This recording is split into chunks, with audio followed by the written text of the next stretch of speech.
अब बच्चों हम डिस्कस करेंगे mechanism of flow of charge in a conductor.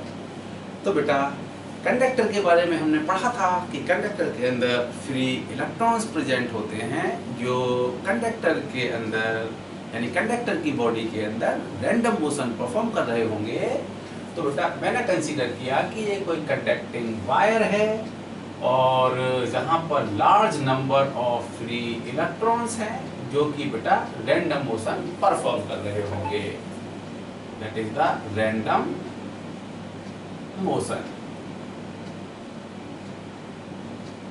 बेटा फ्री इलेक्ट्रॉन का मतलब ये नहीं है कि उस पर कोई भी फोर्स नहीं है।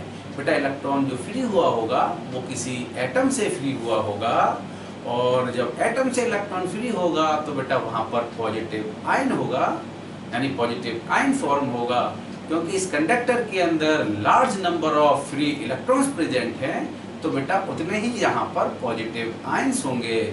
और इलेक्ट्रॉन पर नेगेटिव चार्ज है और आयन जो है वो पॉजिटिव आयन है, तो बेटा किसी भी इलेक्ट्रॉन पर उन आयन्स की वजह से फोर्स लगेगा। और जब large number of free electron जब इस कंडक्टर के अंदर प्रेजेंट हैं तो बेटा इलेक्ट्रॉन एक दूसरे को रिपेल करेंगे। तो किसी भी इलेक्ट्रॉन पर एक तो बेटा आयन्स की वजह से फोर्स होगा और जो फ्री इलेक्ट्रॉन्स हैं उसकी वजह से फोर्स होगा। तो हम किसी फ्री इलेक्ट्रॉन को ये नहीं बोल सकते कि उस पर कोई भी फोर्स नहीं है, लेकिन सिंपलिसिटी के लिए हम ये कंसीडर कर सकते हैं कि बेटा जो फ्री इलेक्ट्रॉन है उस पर कोई फोर्स नहीं है, क्योंकि हमारा एक्सप्रेशन फिर बहुत ज़्यादा कॉम्प्लेक्स होगा। जो अब हम पढ़ रहे हैं हम ये एज्यूम करके चल रहे हैं कि कंडक्टर पर अगर कोई एक्सटर्नल इलेक्ट्रिक फील्ड नहीं है और जो फ्री इलेक्ट्रॉन्स इसके अंदर प्रेजेंट हैं वो बेटा रैंडम मोशन परफॉर्म कर रहे होंगे और उस फ्री इलेक्ट्रॉन पर कोई भी फोर्स नहीं है।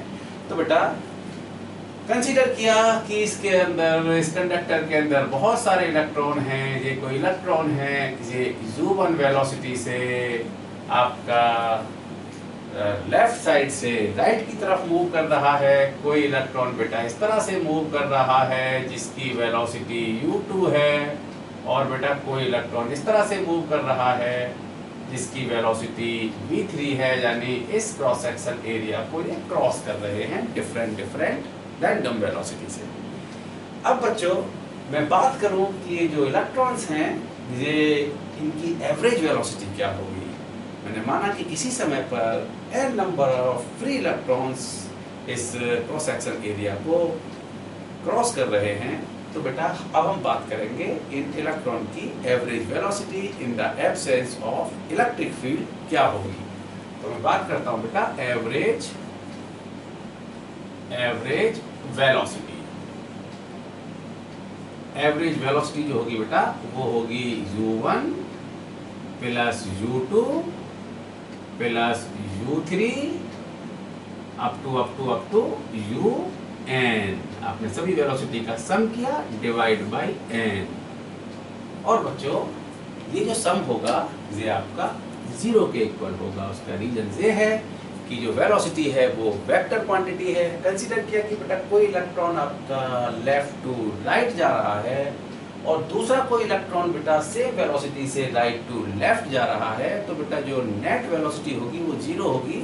हम मान सकते हैं कि कोई इलेक्ट्रॉन 5 मीटर पर सेकंड की स्पीड से लेफ्ट टू राइट जा रहा है और कोई दूसरा इलेक्ट्रॉन भी 5 मीटर पर सेकंड से राइट टू लेफ्ट की तरफ जा रहा है, तो बेटा नेट वेलोसिटी का जो सम होगा दोनों का वो 0 होगा। तो बहुत सारे इलेक्ट्रॉन किसी समय पर मैंने माना कि एक इलेक्ट्रॉन इस क्रॉस सेक्शन एरिया को क्रॉस कर रहे हैं तो उनका जो एवरेज वेलोसिटी होगी वो बेटा 0 होगी, यानी एक वेलोसिटी दूसरी वेलोसिटी को कैंसिल कर रही है। तो एवरेज वेलोसिटी का जो एवरेज वेलोसिटी होगी बेटा वो आपकी 0 होगी और इसको कंसीडर कर रहा हूं मैं, ये फर्स्ट इक्वेशन है आपकी। अब बेटा कंसीडर करते हैं कि कोई इलेक्ट्रॉन बेटा किस तरह से मूव करेगा। तो पहली बात तो ये है कि ये जो इलेक्ट्रॉन है बेटा जब मूव करेगा तो इसकी रैंडम मोशन होगी और ये आपस में दो इलेक्ट्रॉन कोलाइड भी कर सकते हैं। कोई इलेक्ट्रॉन किसी आयन से कोलाइड कर सकता है, तो बेटा ये कोलाइड करते हुए यानी टकराते हुए मूव करेंगे और ये जो मोशन होगी बेटा वो रैंडम होगी परफेक्टली।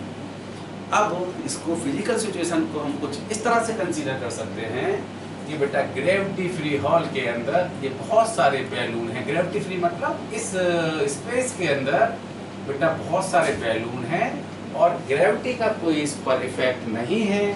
तो ये बेटा ये जो बैलून हैं ये रैंडमली मूव कर रहे हैं, तो डेफिनेटली ये आपस में कोलाइड करेंगे ही करेंगे।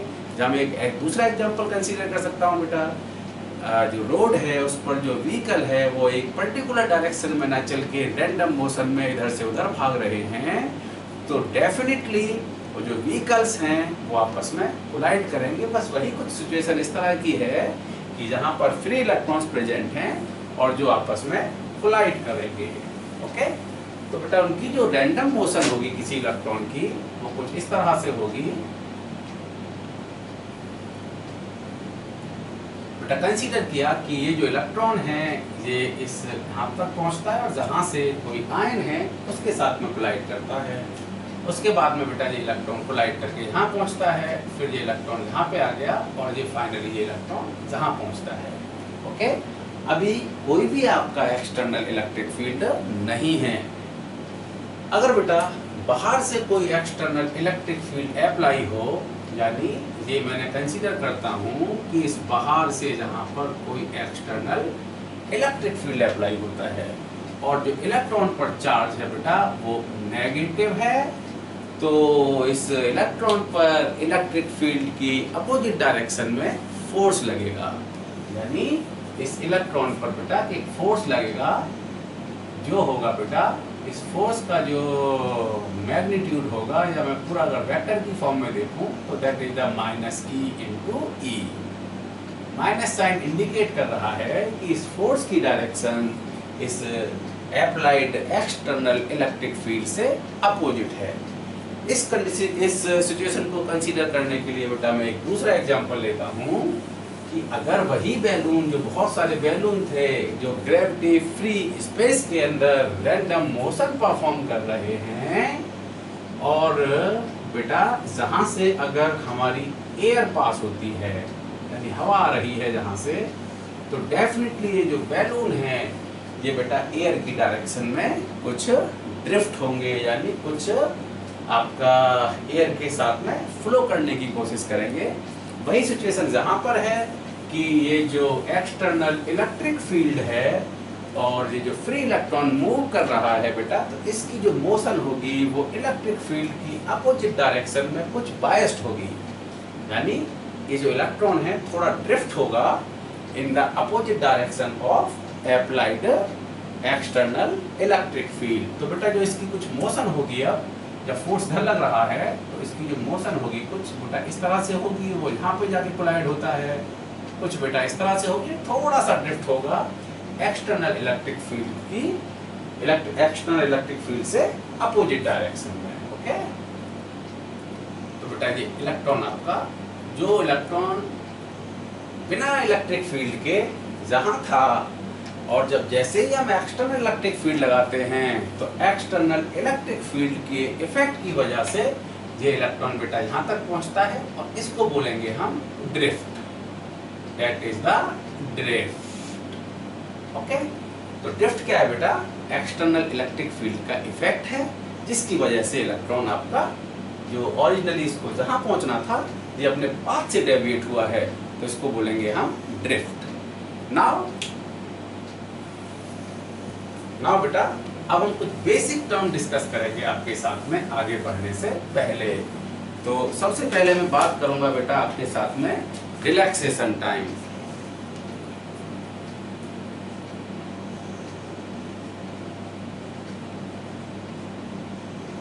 रिलैक्सेशन टाइम, तो बेटा इसको डिफाइन कर सकते हैं, that is the time interval, the time interval between successive collision between electron and electron। और इलेक्ट्रॉन एंड आयन। देखो बेटा, जो आपके जो इलेक्ट्रॉन रैंडम मोशन परफॉर्म कर रहे हैं तो बेटा वो आपके किसी दूसरे इलेक्ट्रॉन से टकरा सकते हैं। मैं एक इलेक्ट्रॉन की बात कर रहा हूँ जो रैंडम मोशन परफॉर्म कर रहा है, वो किसी भी डायरेक्शन में मूव कर रहा है, तो बेटा वो किसी एक इलेक्ट्रॉन्स के साथ में कोलाइड कर सकता है। और वहाँ पर आपके आयंस भी हैं तो वो इलेक्ट्रॉन्स आयन के साथ में भी कोलाइड कर सकता है। तो बेटा वो जो टाइम इंटरवल है between the collision of one electron to one ion or one electron to one another electron, that time interval is called the relaxation time। और बेटा इसको जो इंडिकेट करते हैं हम, इसका सिंबल है टाउ। ओके, तो आपको क्लियर होगा रिलैक्सेशन टाइम क्या है। इसके बाद में बेटा अब आगे डिस्कस करते हैं। अब बेटा मैं आपके साथ में डिस्कस करूंगा ड्रिफ्ट वेलोसिटी। ये ड्रिफ्ट वेलोसिटी क्या होती है, अब बेटा मैं इसको डिस्कस करूंगा। ओके,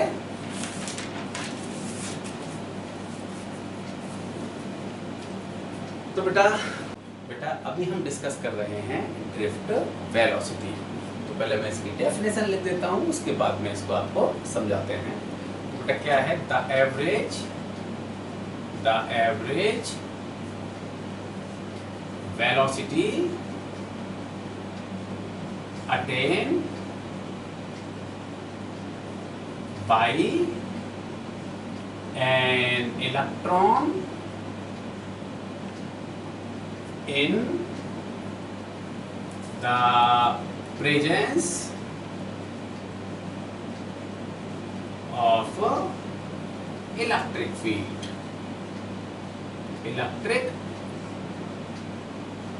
फील्ड, बेटा इसको ध्यान से देखते हैं कि ये कोई आपका कंडक्टर है। इस कंडक्टर के अंदर large number of free electrons present हैं और मैंने माना कि बेटा ये कोई इलेक्ट्रॉन है जिसका कि चार्ज -e है और इसका जो मास है वो m है।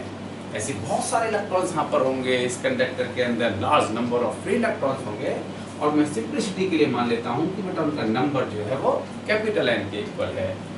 और एक्सटर्नल इलेक्ट्रिक फील्ड E आपका अप्लाई होता है। तो इस एक्सटर्नल इलेक्ट्रिक फील्ड की वजह से बेटा इस इलेक्ट्रॉन पर जो लगने वाला फोर्स होगा, that force F equal to -E into E। यानी बेटा माइनस साइन इंडिकेट कर रहा है कि जो इलेक्ट्रॉन है इस पर जो फोर्स लग रहा है वो इलेक्ट्रिक फील्ड की अपोजिट डायरेक्शन में लग रहा है। और बेटा acceleration on the electron due to the external electric field, so this acceleration A बच्चों ये होगा आपका force upon mass of the electron, that equal to -E upon n।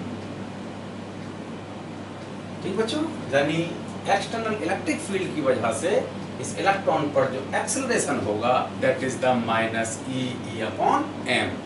अभी बेटा हमने पढ़ा था रिलैक्सेशन टाइम, क्योंकि ये इलेक्ट्रॉन अभी भी रैंडम मोशन परफॉर्म कर रहा होगा, कुछ वो मोशन बायस्ड होगी इलेक्ट्रिक फील्ड की अगेंस्ट, यानी इलेक्ट्रिक फील्ड की अपोजिट डायरेक्शन में, और इलेक्ट्रॉन बेटा कोलाइड करते हुए यानी किसी आयन या किसी इलेक्ट्रॉन से कोलाइड करते हुए मूव कर रहा होगा। तो बेटा अब देखेंगे कि वो जो टाइम ऑफ कोलिजन है जिसको हम बोल रहे हैं रिलैक्सेशन टाइम, मैंने माना इस फर्स्ट इलेक्ट्रॉन के लिए रिलैक्सेशन टाइम τ1 है, किसी दूसरे इलेक्ट्रॉन के लिए रिलैक्सेशन टाइम τ2 है, थर्ड इलेक्ट्रॉन के लिए रिलैक्सेशन टाइम τ3 है। नंबरिंग तो हम कर ही नहीं सकते हैं इलेक्ट्रॉन्स की, लेकिन सिंपलिसिटी के लिए मैं मान रहा हूँ ये फर्स्ट इलेक्ट्रॉन है, कोई सेकंड इलेक्ट्रॉन है, कोई थर्ड इलेक्ट्रॉन है, और अलग अलग इलेक्ट्रॉन के लिए रिलैक्सेशन टाइम τ1 τ2 τ3 है। अब बेटा बात करते हैं कि maximum velocity attain by an electron in the presence of electric field. बेटा हमें जनरल फॉर्मूला पता ही है, V equal to U plus 80। Okay, तो मैं फर्स्ट इलेक्ट्रॉन की बात कर रहा हूं जिसका कि रिलैक्सेशन टाइम τ1 है, यानी जैसे ही इलेक्ट्रॉन मूव करता है u1 इनिशियल वेलोसिटी से, वो τ1 टाइम के अंदर किसी दूसरे आयन या इलेक्ट्रॉन से कोलाइड करता है, और जस्ट कोलिजन से पहले उसकी जो मैक्सिमम वेलोसिटी होगी फर्स्ट इलेक्ट्रॉन के लिए कंसीडर करते हैं बेटा वो v1 है, और पहले इलेक्ट्रॉन की वेलोसिटी जो रैंडम मोशन परफॉर्म कर रहा था वो u1 है, और बेटा एक्सेलरेशन तो सबके लिए सेम a ही होगा, और τ1 टाइम में वो किसी दूसरे एटम या दूसरे इलेक्ट्रॉन या आयन से टकराता है। Same situation for the second electron v2 that equal to u2 plus a into τ2. Similarly for third electron v3 that equal to u3 plus a into τ3. इस तरह से बेटा n नंबर्स ऑफ इलेक्ट्रॉन्स हैं, तो मैं nth इलेक्ट्रॉन की maximum velocity जो attain कर रहा है इन the presence of external electric field, उसके बारे में बात करते हैं बेटा। ये un है plus a tau n। Okay, अब बेटा हम एवरेज वेलोसिटी की बात करें तो जो एवरेज वेलोसिटी होगी, इस एवरेज वेलोसिटी को ही हम ड्रिफ्ट वेलोसिटी बोलेंगे। So that is the drift velocity vd that equal to v1 plus v2 plus v3 up to vn divide by n। ये बेटा आपकी एवरेज वेलोसिटी होगी, that is called the drift velocity. और अब हम इस drift velocity के लिए एक्सप्रेशन फाइंड आउट करते हैं बेटा। आप इसको नोट कर सकते हैं वीडियो पॉज करके।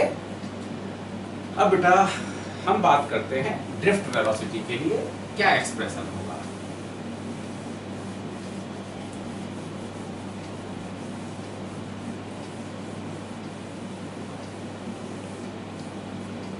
बेटा v1 v2 v3 up to vn की वैल्यू यहाँ पर हम पुट कर रहे हैं, तो ये जो ड्रिफ्ट वेलोसिटी होगी दैट इक्वल टू v1 जो था आपका that equal to u1 plus a τ1 plus v2 that equal to u2 plus a τ2। इस तरह से बच्चों हमारे पास में n फ्री इलेक्ट्रॉन्स हैं, तो मैं nth इलेक्ट्रॉन की बात कर रहा हूँ that is the un plus a tau n, और अगर मैं एवरेज वेलोसिटी की बात करूँ तो डिवाइड बाई n।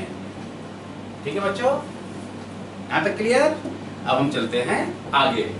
तो बेटा इस vd को हम लिख सकते हैं vd that equal to u1, बेटा मैं सारे u वाले टर्म एक तरफ ले लेता हूँ, u1 plus u2 up to un plus a, और बेटा टाउ वाले टर्म मैंने ले लिया, यानी a आप जब सारे टर्म्स को ऐड करेंगे तो a आपका कॉमन होगा, और जहां पर लिख दिया आपने τ1 plus τ2 plus τ3 up to tau n divide by n। Okay बेटा, अब थोड़ा सा आगे चलते हैं, और a आप फाइंड आउट कर चुके हैं, a की वैल्यू हम यहाँ पर पुट कर सकते हैं। तो बेटा ये जो आपका एक्सप्रेशन होगा अब vd that is the drift velocity that equal to u1 plus u2 up to un divide by n plus a